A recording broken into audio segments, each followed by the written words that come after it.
नमस्कार, आप सबका बहुत बहुत स्वागत है मेरे चैनल नवनीत टॉक्स में। बच्चों, जैसा कि आप देख रहे हैं, आज का जो हमारा टॉपिक है वीडियो का वो है अनुच्छेद लेखन। बहुत सारे बच्चे ऐसे हैं जिन्होंने रिक्वेस्ट किया है कि अनुच्छेद लेखन लिखने के कुछ ट्रिक्स एंड टिप्स मैं बताऊं। तो आज हम यही देखेंगे कि किस तरह से आप दिए गए विषय पर आसानी से अनुच्छेद लिख सकते हैं। और यहाँ पर कुछ अनुच्छेद के टॉपिक भी आपको नज़र आ रहे होंगे। ये सारे जो टॉपिक्स हैं ये मैंने उन्हीं सैम्पल पेपर से लिया है, जो कि हो सकता है विद्यालय में आपकी शिक्षिका या आपके जो टीचर हैं उन्होंने भी आपको प्रैक्टिस के लिए दिया होगा। तो इस तरह के जो टॉपिक्स हैं इस बार पूछे गए हैं। कुछ टॉपिक्स ऐसे हैं जो कि सामान्य तौर पे जो हम टॉपिक्स देखते हैं उनसे थोड़े से हट करके हैं। जैसे पहला है हमारे गाँव, विज्ञापन कला, श्रम का महत्व, वृक्षों का महत्व, परिश्रम का महत्व, विद्यार्थी में बढ़ती अनुशासनहीनता, मेरे सपनों का भारत, रियलिटी शो और प्रतिभा की खोज। ये थोड़ा सा एक नया टॉपिक है। आज़ादी तब और अब। यहाँ पर आज़ादी तब और अब का मतलब है कि जब हमें आज़ादी मिली थी, हमारा देश आज़ाद हुआ था, तब परिस्थितियाँ कैसी थी, किस तरह का विकास हमारे देश में हो रहा था, लोगों की मानसिकता कैसी थी, उस वक्त के जो बच्चे थे, युवा वर्ग था, उनकी मानसिकता किस तरह थी, और आज क्या कुछ बदल गया। आज विकास के मार्ग पर हमारा भारत कहाँ तक पहुँच गया है, लोगों की मानसिकता किस तरह से बदली है, लोगों में जो भावनात्मक एक संबंध होता है वो किस तरह से बदलता हुआ नजर आ रहा है। ये सारी चीज़ें आपको इस टॉपिक में कवर करना होगा। इसके अलावा भी कुछ और टॉपिक्स पूछे गए हैं जो कुछ इस तरह से हैं। आज की बचत, कल का सुख, मतलब कि बचत का महत्व। अगर हम आज बचत करेंगे तभी हम भविष्य में सुखी रह सकते हैं। जल संरक्षण, जल का बचाव या जल का महत्व। शिक्षा के साथ खेल भी जरूरी। खेल का महत्व जो टॉपिक है वो भी इसी से मिलता जुलता है। नारी सशक्तिकरण, स्वार्थ लिप्सा में डूबे रिश्ते। स्वार्थ लिप्सा मतलब सेल्फिशनेस। आज जो संबंध हैं, आज जो हमारे प्रियजन हैं, जो हमारे खून के रिश्ते हैं, उनमें स्वार्थ देखा जाता है। किसी न किसी स्वार्थ के तहत ही आज रिश्ते बनाए जाते हैं। तो इस बारे में आपको ये टॉपिक दिया गया है। कोरोना काल के अग्रिम पंक्ति कार्यकर्ता। अग्रिम पंक्ति कार्यकर्ता का मतलब है जो फ्रंट लाइन वर्कर्स थे। कोरोना के समय, कोरोना महामारी के समय ऐसे लोग थे जिन्होंने आगे आकर के अपने जीवन की चिंता न करते हुए लोगों की मदद की। ऐसे में पुलिस कर्मचारी आते हैं, अस्पताल में काम करने वाले छोटे से छोटा कर्मचारी, डॉक्टर, नर्स, ये सभी जो हैं अग्रिम पंक्ति के कार्यकर्ता के रूप में जाने जाते हैं। तो कोरोना काल में इनका क्या महत्व था, किस तरह से लोगों की जान बचाने के लिए अपनी जान की परवाह इन्होंने नहीं की। आज की जो सिचुएशन है, पिछले 2 सालों से जो भी हमने देखा है उससे संबंधित ये टॉपिक इस बार पूछा गया है और ये नया टॉपिक है। साइबर अपराध का बढ़ता आतंक। जो साइबर क्राइम आज के ज़माने में हो रहे हैं उस पर आपको ये टॉपिक लिखना है। तो ये कुछ ऐसे टॉपिक्स हैं, जब तक आपको इनसे संबंधित शब्द नहीं पता होंगे, जब तक आपको इनसे संबंधित जानकारी नहीं पता होगी, आप इसके बारे में अनुच्छेद नहीं लिख पाएंगे। तो इन सारे टॉपिक्स की थोड़ी सी पहले से तैयारी करना बहुत ज़रूरी है। देश निर्माण में युवा वर्ग की भूमिका। जो युवा वर्ग है वो किस तरह से देश के विकास के लिए कार्य कर रहा है। तो ज़्यादातर टॉपिक्स तो वही सामान्य टॉपिक्स हैं, जनरल टॉपिक्स हैं जो कि हमेशा पूछे जाते हैं, लेकिन कुछ जो अलग से टॉपिक्स हैं उनका अभ्यास करना बहुत ज़रूरी है। आगे देख लेते हैं। इसके बाद सैम्पल पेपर में कुछ इस तरह के भी टॉपिक्स थे जो कि 6वीं 7वीं से आप लोग पढ़ते आ रहे हैं, जैसे कि वृक्षों का महत्व, विज्ञान, वरदान या अभिशाप, बाल श्रमिक, अनुशासन का महत्व, प्रदूषण, सादा जीवन, उच्च विचार, भारतीय नारी, आत्मविश्वास, मित्रता, परोपकार, समय का महत्व, इंटरनेट की दुनिया, मोबाइल फोन, सुविधा या असुविधा, बेरोजगारी, भ्रष्टाचार, बढ़ती जनसंख्या, महंगाई, व्यायाम। तो ये जो कुछ टॉपिक्स दिए गए हैं इन पे अनुच्छेद लिखना आपको आना ही चाहिए। आज हम इस वीडियो के अंतर्गत 4 ऐसे टॉपिक्स हैं जो नए पुराने मिला करके मैंने लिए हैं, उन पर हम किस तरह से अनुच्छेद लिखेंगे ये हम देखेंगे। इससे पहले अनुच्छेद लिखने के कुछ नियम आपको याद रखने हैं, आइए देख लेते हैं। अब यहाँ पर कोई भी अनुच्छेद लिखने से पहले कुछ बातों का आपको ध्यान रखना बहुत ज़रूरी है। उनमें से पहला है दिए गए संकेत बिंदुओं का उपयोग। आपने देखा होगा जो 3 ऑप्शंस आपके पास होते हैं, अलग अलग टॉपिक्स जो दिए जाते हैं, उनमें से एक पर आपको अनुच्छेद लिखना होता है। उससे संबंधित कुछ संकेत बिंदु भी दिए जाते हैं, लेकिन वो सफिशिएंट नहीं है। 2 या 3 संकेत बिंदु होते हैं, उनका उपयोग तो आपको करना ही है, लेकिन आपके अपने संकेत बिंदु, आपके अपने कीवर्ड्स भी आपके पास होने चाहिए। आगे है विषय के बारे में पूर्व ज्ञान जरूरी। जो भी विषय आपको दिया गया है अनुच्छेद लिखने के लिए, तो उस विषय के बारे में थोड़ी जानकारी आपको जरूर होनी चाहिए, तभी आप अनुच्छेद लिख सकते हैं। आंकड़ों का ज्ञान। कुछ टॉपिक्स ऐसे हैं जैसे बाल श्रम है, शिक्षा है, तो ये सारे ऐसे टॉपिक्स हैं जिनमें कुछ डेटास भी आप लिख सकते हैं। जो पिछली सदी थी उसमें किस तरह का काम हो रहा था, उस वक्त बाल श्रमिकों की संख्या या जो प्रतिशत था वो क्या था, आज क्या है। तो ये कुछ टॉपिक्स हैं जिनमें कि अगर आप आंकड़े लिखेंगे, डेटास लिखेंगे और उन्हें अंडरलाइन कर देंगे तो ये काफ़ी अच्छा रहेगा। शीर्षक के अनुसार व्यक्तियों का नाम उदाहरण के रूप में कुछ ऐसे टॉपिक्स हैं जैसे नारी सशक्तिकरण है।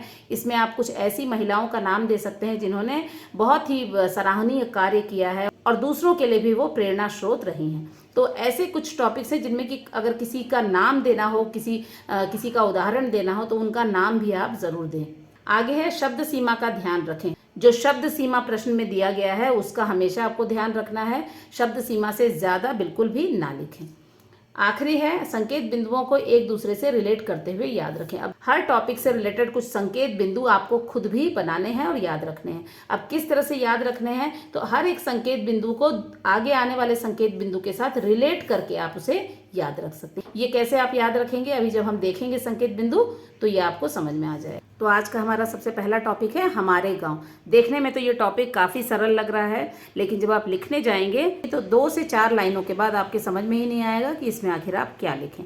तो आइए देखते हैं इसमें किस तरह के संकेत बिंदु आप याद रख सकते हैं और उन्हें डेवलप करके बाद में सेंटेंस के रूप में लिख सकते हैं। तो यहाँ पर 15 से 20 मैंने संकेत बिंदु लिखे हैं। अगर अनुच्छेद लिखते समय कुछ संकेत बिंदु आप भूल भी जाते हैं तो आसानी से बचे हुए संकेत बिंदुओं के आधार पर इस अनुच्छेद को आप लिख सकते हैं। तो सबसे पहला टॉपिक है भारत के गांव की बात हो रही है और भारत जो है उसे गांव का देश भी कहा जा सकता है।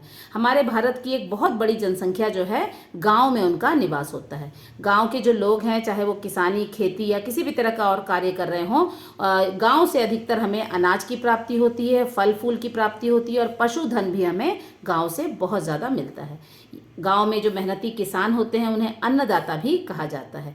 अगर देखा जाए तो अगर असली भारत के दर्शन आपको करने हैं तो हमें अपने गांव में ही जाना चाहिए। ये भी कहा गया है कि भारत की आत्मा जो है वो गांव में बसती। तो यहाँ पर संकेत बिंदु जो है उन्हें बहुत ज़्यादा मैंने डेवलप करके नहीं लिखा है। तो आपको ये पता होना चाहिए कि ये जो कीवर्ड्स हैं इनको रिलेट करते हुए किस तरह से आप सेंटेंस बना सकते हैं। सभ्यता और संस्कृति, हमारा भारत जो है वो सभ्यता और संस्कृतियों का देश है। गांव के जो लोग हैं वो हमारी सभ्यता और संस्कृति का बहुत अच्छे से आज भी पालन करते हैं।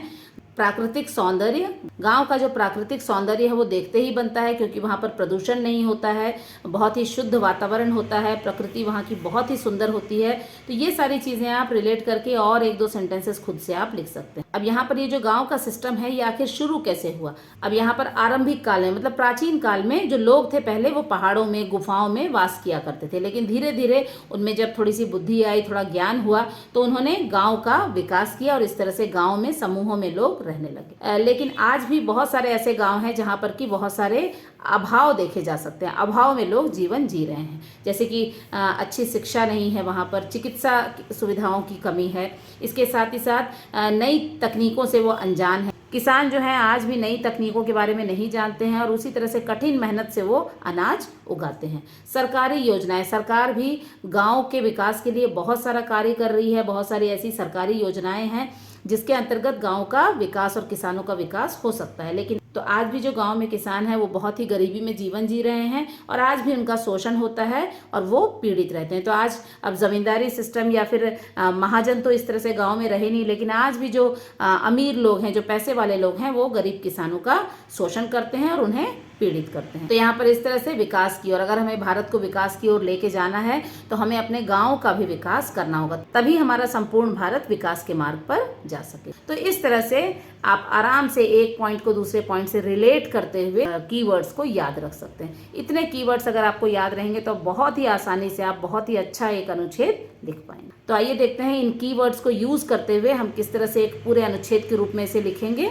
तो आज जो सबसे पहला अनुच्छेद है हमारे गांव, आइए देखते हैं इन संकेत बिंदुओं के आधार पर हम ये अनुच्छेद कैसे लिख सकते हैं।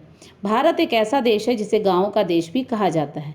यहाँ की अधिकांश जनसंख्या गांव में ही निवास करती है। किसी भी देश का यदि वास्तविक रूप देखना है तो गांव में ही इसे देखा जा सकता है। इन सब के अलावा गांव हमारी सभ्यता और संस्कृति का भी प्रतीक मानी जाती है। गांव से ही हमें अनाज, फल फूल और पशुधन अधिक मात्रा में प्राप्त होता है।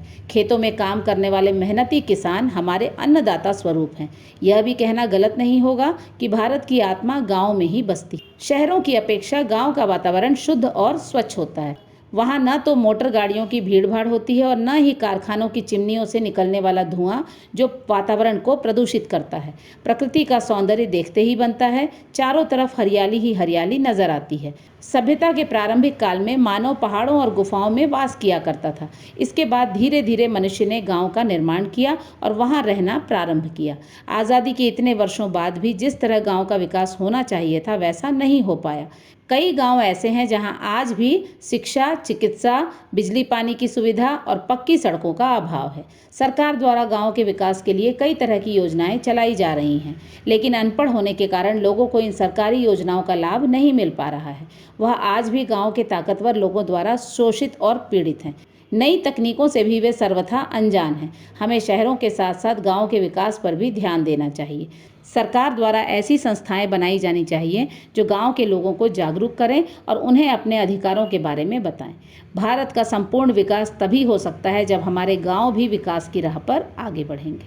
तो इस तरह से आपने देखा, सारे संकेत बिंदुओं को ही मिलाकर के हमने ये अनुच्छेद लिखा है। तो आइए अब देखते हैं दूसरा अनुच्छेद, जिसका टॉपिक है रियलिटी शो और प्रतिभा की खोज। तो इसमें कुछ संकेत बिंदु हैं जो आप याद रखेंगे और आसानी से फिर अनुच्छेद लिख पाएंगे।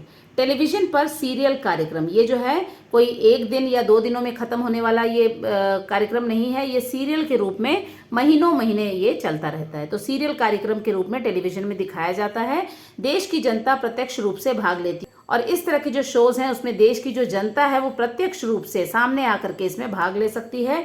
कई तरह की प्रतिभा का प्रदर्शन, अपनी जो प्रतिभाएं हैं अलग अलग तरह की, उसका प्रदर्शन इस तरह के रियलिटी शोज़ में किया जाता है। नृत्य, संगीत, हास्य, प्रश्नोत्तरी, खतरे, खेल आदि जैसे कार्यक्रम इसमें दिखाए जाते हैं। इन पर आधारित कार्यक्रम बहुत लोकप्रिय हैं और इस तरह के कार्यक्रम जो हैं बहुत ही लोकप्रिय हैं। लोग इन्हें देखना बहुत पसंद करते हैं। इस तरह के कौन कौन से कार्यक्रम अभी टीवी पर दिखाए जाते हैं? इंडियन आइडल है, कौन बनेगा करोड़पति है। अब यहाँ पर आप और भी नाम इसमें ऐड कर सकते हैं जो कि टीवी पर इस तरह के कार्यक्रम जो दिखाए जाते हैं उनका नाम आप यहाँ पर ऐड कर सकते हैं। अब इसका क्या फ़ायदा है इस तरह के रियलिटी शोज़ का? गुमनाम कलाकारों को पहचान मिलती है। गुमनाम मतलब ऐसे कलाकार जिनका कि कोई नाम नहीं जानता था, टीवी पर आने पर, इस तरह के कार्यक्रमों में आने के कारण उनको एक पहचान मिल जाती है। वो अपने जीवन में फलने फूलने लगते हैं, प्रतिभा को निखारने का उन्हें मौका मिलता है। दिनों दिन लोगों का रुझान ऐसे कार्यक्रमों में बढ़ता जा रहा है और ये देखा जा रहा है कि अब तो छोटे छोटे बच्चे भी इस तरह के कार्यक्रम में भाग ले रहे हैं और दिन बर दिन इसकी लोकप्रियता, इस तरह के कार्यक्रमों की लोकप्रियता जो है लोगों में बढ़ती ही जा रही है।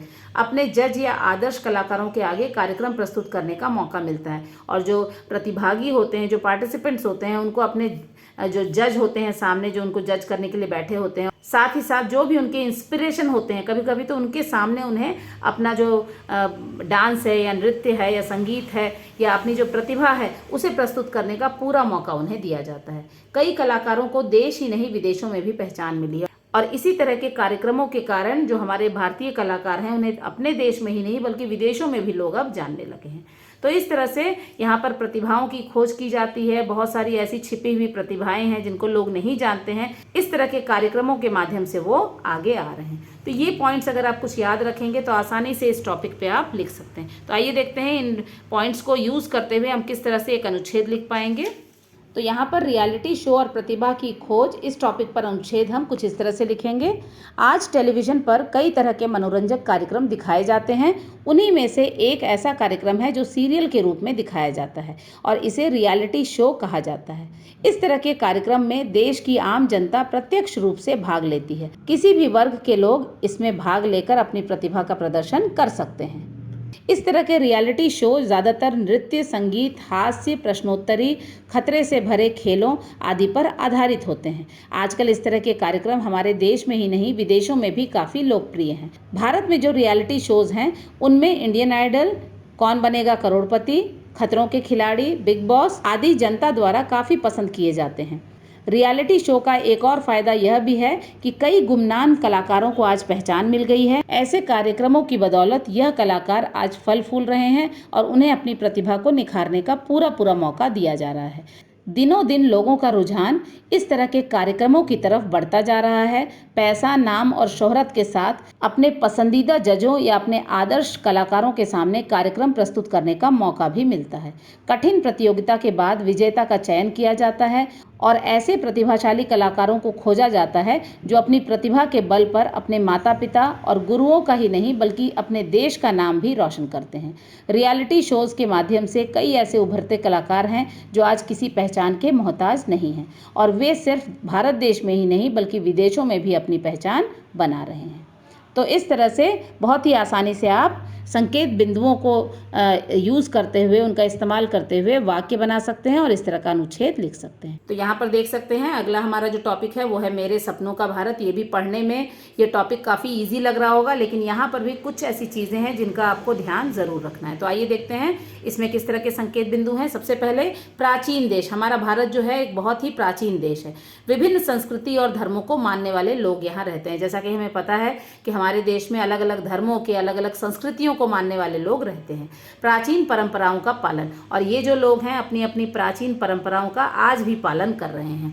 आधुनिक समय में प्रगति। आज जो है हमारा भारत आधुनिकता की ओर आगे जा रहा है और काफ़ी प्रगति भी कर रहा है। लेकिन मेरे जो सपने हैं वो कुछ अलग हैं। मेरे अनुसार मेरे सपनों का भारत आज से 25 साल 50 साल बाद कैसा भारत मैं अपने सपने में देख रहा हूँ। ऐसा भारत जहाँ पर कि किसी से भेदभाव ना हो। हम जाति, धर्म और संस्कृति के नाम पर किसी से भेदभाव ना करें। जाति के आधार पर कोई भेदभाव नहीं होना चाहिए। हर नागरिक शिक्षित हो। यहाँ पर शिक्षा को बहुत महत्व दिया जाना चाहिए। कोई भी बच्चा जो है वो शिक्षा से वंचित ना रहे, और अगर शिक्षित रहेंगे तो हर किसी को रोजगार भी मिलेगा। तो हर एक, कोई भी खाली ना बैठा रहे, कोई ऐसा ना हो जिसके पास कोई काम ना हो, ऐसा बिल्कुल भी ना हो। हर किसी को रोजगार अपनी क्षमता के अनुसार ज़रूर मिलना चाहिए। भ्रष्टाचार मुक्त भारत। आज की सबसे बड़ी समस्या है भ्रष्टाचार, लेकिन आज से कुछ सालों के बाद मैं यही देखना चाहूँगा कि हमारा भारत जो है वो भ्रष्टाचार से पूरी तरह से मुक्त हो जाए। लिंग भेद से मुक्ति। लिंग भेद से मुक्त भारत। आज जो है लड़के और लड़की में अभी भी फर्क किया जाता है, तो इस तरह का लिंग भेदभाव बिल्कुल ना हो, और इसके साथ ही साथ पुरुषों व महिलाओं को समान अधिकार दिया जाना चाहिए। पुरुषों और महिलाओं के अधिकार बिल्कुल समान कर दिए जाने चाहिए। अगर इस तरह के बदलाव हमारे भारत में आ जाएंगे, अगर मेरे सपनों के अनुसार अगर भारत हमारा इस तरह से बदल जाएगा तो लोग खुश और सुरक्षित रहेंगे। मेरे सपनों के भारत में जो लोग हैं वो हमेशा खुश रहें और सुरक्षित रहें। आतंकवाद से मुक्त रहे। आतंकवाद भी एक बहुत बड़ी समस्या है आज हमारे भारत में।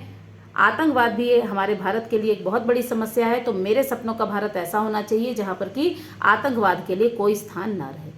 हर क्षेत्र में विकास और प्रगति हो। कोई भी ऐसा क्षेत्र ना बच जाए जहाँ पर कि विकास ना हो। हर गांव के लोगों को आधारभूत सुविधाएं मिले। अब यहाँ पर शहरों के साथ साथ गांव के लोगों का भी ध्यान रखा जाएगा, जहाँ पर कि उन्हें कम से कम आधारभूत जो सुविधाएं हैं, शिक्षा है, अच्छी चिकित्सा सुविधाएं हैं, साथ ही साथ सड़क है, पीने का पानी है, रहने के लिए घर है, तो इस तरह की सुविधाएं उन्हें ज़रूर मिले। तकनीकी के क्षेत्र में भी आगे रहें। जो तकनीक के क्षेत्र, टेक्नोलॉजी के फील्ड में भी हमारा भारत जो है बहुत आगे निकल जाए। तो इस तरह से मेरे सपनों के भारत में ये सारे पॉइंट्स आपको ज़रूर ऐड करने हैं। तो आइए देखते हैं इनके आधार पर हम किस तरह का अनुच्छेद लिख सकते हैं। तो तीसरा अनुच्छेद है मेरे सपनों का भारत, और संकेत बिंदुओं के आधार पर जो हम अनुच्छेद लिखेंगे वो कुछ इस तरह से होगा। भारत एक प्राचीन देश है। यहाँ पर विभिन्न संस्कृतियों और धर्मों को मानने वाले लोग रहते हैं। भारतीयों को अपनी परंपराओं से भी बहुत प्रेम है और वह उसका पालन आज भी करते हैं। आज़ादी के बाद भारत ने बहुत तरक्की की और अपनी एक अलग पहचान बनाई। मैंने भी अपने भारत को लेकर कई सपने देखे हैं। हम सभी जानते हैं कि हर देश की राज व्यवस्था और अर्थव्यवस्था में कुछ कमियां होती हैं। सबसे पहले मैं इन्हीं कमियों को दूर करना चाहता हूँ। शिक्षा ही एक ऐसा माध्यम है जिससे हम अपना और अपने देश का भविष्य संवार सकते हैं। मेरा सपना है कि भारत में हर नागरिक शिक्षित हो। शिक्षा हमारे लिए कई बंद दरवाजे भी खोल देती है। शिक्षित होने पर हर किसी को क्षमता अनुसार रोजगार भी मिलेगा। मेरे सपनों के भारत में धर्म, जाति के आधार पर कोई भेदभाव नहीं होना चाहिए। पुरुष और नारी एक ही गाड़ी के दो पहिए माने जाते हैं। मेरे सपनों का भारत भी लिंग के आधार पर भेदभाव से मुक्त होना चाहिए और पुरुषों व महिलाओं को समान अधिकार दिया जाना चाहिए। आतंकवाद आज सबसे बड़ी समस्या है। मेरे सपनों का भारत ऐसा होना चाहिए जिसकी धरती पर आतंकवाद का नामो निशान न रहे। भारत की आत्मा भारत के गांव में बसती है। शहर के साथ साथ हमारे गांव भी पूरी तरह से विकसित होने चाहिए। भारत के हर व्यक्ति को जीवन जीने के लिए सभी आधारभूत सुविधाएं उपलब्ध होनी चाहिए। आज भारत तकनीक के क्षेत्र में हर पल आगे बढ़ रहा है। मेरा भी सपना यही है कि भारत तकनीक के क्षेत्र में आगे ही बढ़ता जाए। अंत में मैं यही कहूँगा कि मेरे सपनों का भारत ऐसा होना चाहिए जहाँ हर व्यक्ति फले फूले, खुश और सुरक्षित रहे। हर क्षेत्र में भारत विकास और प्रगति की ओर अग्रसर रहे। तो इस तरह से इन संकेत बिंदुओं और कुछ और भी जो भी आपके दिमाग में उस वक्त विचार आते हैं, इनको लिखते वक्त एक अनुच्छेद आप आसानी से लिख सकते हैं। इसके बाद जो अंतिम टॉपिक है वो है बाल श्रमिक। तो आइए देखते हैं बाल श्रमिक के बारे में हम किस तरह के संकेत बिंदु लिखेंगे। सबसे पहले 14 वर्ष से कम आयु, 14 वर्ष से जो कम आयु के बच्चे इस तरह से अलग अलग कार्य में लगा दिए जाते हैं, उन्हें हम बाल श्रमिक कहते हैं और इस व्यवस्था को बाल श्रम कहा जाता है। किसी भी क्षेत्र में पैसों के बदले बच्चों द्वारा दी गई सेवा, किसी भी क्षेत्र में कैसा भी काम हो जहाँ पर कि काम के बदले बच्चों को पैसे दिए जा रहे हैं, वो बाल श्रम की कैटेगरी में आता है। और ये जो कार्य है जो बच्चे कर रहे हैं उसे बाल श्रम कहा जाता है और ऐसे बच्चों को बाल श्रमिक कहते हैं। अब यहाँ पर बाल श्रम जो है उसका कारण क्या है? सबसे पहला कारण है गरीबी, आर्थिक तंगी, और इसके बाद आता है गैर जिम्मेदार माता पिता के कारण। अब यहाँ पर कुछ ऐसे भी माता पिता होते हैं जो बहुत ही गैर जिम्मेदार होते हैं, बच्चों को पढ़ाने लिखाने की बजाय वो इस तरह के कामों में लगा देते हैं ताकि आर्थिक रूप से उन्हें थोड़ी सी सहायता मिल जाए। इसके बाद है भारत के लिए ज्वलंत समस्या। ये भी एक बहुत ही बड़ी समस्या है भारत के लिए। अब यहाँ पर जो कुछ आंकड़े जो मैंने आपको बोला था वो भी आप यहाँ पर दे सकते हैं। यहाँ जैसे मैंने दिया है 2011 के आंकड़े, इनके अनुसार 10.1 मिलियन बाल श्रमिक जो हैं उस वक्त 2011 में दर्ज किए गए थे, लेकिन अब ये संख्या जो है काफ़ी कम हो गई है। तो ये भी अगर आपको आंकड़े मिलते हैं तो वो भी आप लिख सकते हैं कि 2020 या 2019 के अनुसार किस तरह के आंकड़े अभी मिल रहे हैं। अब यहाँ पर कम पैसों में काम लिया जा सकता है। ये जो छोटे बच्चों से काम करवाने का जो चलन है वो इसलिए भी ज़्यादा लोगों को अच्छा लगता है क्योंकि कम पैसों में ही ऐसे बच्चों को काम करवाया जा सकता है। अब यहाँ पर डर के मारे, कभी माता पिता का डर होता है, कहीं जहाँ काम कर रहे हैं वहाँ के मालिक का डर होता है, और ये बिना मुंह खोले वो बिल्कुल चुपचाप काम करते रहते हैं। अब ये इस तरह के जो बच्चे हैं वो काम करते हुए कहाँ नज़र आते हैं? ज़्यादातर होटलों में, कारखानों में, दुकानों पर, कभी कभी तो घरों में भी लोग इस तरह के बच्चों से काम करवाते हैं। अब यहाँ पर सरकार द्वारा कड़े कदम उठा रही है। सरकार जो है बाल श्रम को जड़ से खत्म करने के लिए बहुत कड़े कदम सरकार ने उठाए हैं। बाल श्रम को अपराध घोषित किया गया है। यहाँ पर यदि किसी छोटे बच्चे को काम में लगाया जाता है तो उस जिम्मेदार व्यक्ति को ही अपराधी घोषित कर दिया जाता है, उसे सजा भी हो सकती है। अब यहाँ पर ये जो जिम्मेदारी है बाल श्रम को खत्म करने की, ये सिर्फ सरकार की ही जिम्मेदारी नहीं है बल्कि हमें भी इसमें पूरी तरह से योगदान देना है, लोगों को जागरूक करना है और इसके विरोध में हमेशा खड़े रहना है। आज के युवा कल के कर्णधार होंगे क्योंकि आज के जो बच्चे हैं वही आगे जा करके हमारे भारत को विकास के रास्ते पर आगे ले जाएंगे, अपने कंधों पर भारत की जिम्मेदारी उठाएंगे। तो ऐसे बच्चों को हमें बाल श्रम जैसी भट्टी में झोंक करके उनका जीवन बर्बाद नहीं करना है। तो इस तरह से ये पॉइंट्स आप याद रख करके इस टॉपिक पे आप अनुच्छेद लिखेंगे। आइए देखते हैं किस तरह से अनुच्छेद हम लिख सकते हैं। तो अनुच्छेद कुछ इस तरह से होगा। बाल श्रमिक, यदि 14 वर्ष से कम आयु के बच्चे को किसी भी क्षेत्र में पैसों के बदले किसी भी तरह का काम करवाया जाए तो इस स्थिति को बाल श्रम कहा जाता है। काम कर रहा यह बालक बाल श्रमिक कहलाता है। बाल श्रम भारत की एक ज्वलंत समस्या है। इसे जड़ से खत्म करने के लिए कई समाज सेवक, समाज सेवी संस्थाएं और सरकार अपना पूरा जोर लगा रही है। सबसे पहले हमें यह समझना होगा कि बाल श्रम का कारण क्या है। बाल श्रम का सबसे पहला कारण है गरीबी। परिवार की आर्थिक तंगी और गैर जिम्मेदार माता पिता के कारण भी बच्चों को पैसे कमाने के लिए छोटे मोटे कामों में लगा दिया जाता है। यदि हम 2011 के आंकड़ों को देखें तो उस समय 10.1 मिलियन बच्चे बाल श्रमिक के रूप में कार्य कर रहे थे। आज इस आंकड़े में भारी गिरावट आई है, लेकिन फिर भी बाल श्रम पूरी तरह से खत्म नहीं हुआ है। होटलों, कारखानों और घरों में कम पैसे देकर बच्चों से काम करवाया जाता है। घर की खराब परिस्थिति और माता पिता के डर से यह बच्चे पढ़ने लिखने की उम्र में काम करते हैं। ऐसे बच्चों का बचपन बहुत कष्टदायक होता है और शिक्षा के अभाव में उनका भविष्य अंधकारमय हो जाता है। बड़े होकर ऐसे ही बच्चे अपराध का रास्ता चुन लेते हैं। सरकार द्वारा भी बाल श्रम को रोकने के लिए कड़े कानून बनाए गए हैं। यहाँ तक कि बाल श्रम को अपराध तक घोषित कर दिया गया है। भारत के नागरिक होने के नाते हमें भी बाल श्रम को खत्म करने में अपना पूरा योगदान देना चाहिए। लोगों को इसके प्रति जागरूक करना चाहिए। आज के युवा कल के कर्णधार होंगे। यही बच्चे हमारे भारत को विकास के पथ पर ले जाएंगे। एक जागरूक और जिम्मेदार नागरिक होने का फर्ज निभाते हुए हमें यह प्रण लेना चाहिए कि इस देश का कोई भी बच्चा बाल श्रमिक ना बन पाए। तो इस तरह से संकेत बिंदुओं के आधार पर आप आसानी से यह अनुच्छेद लिख सकते हैं।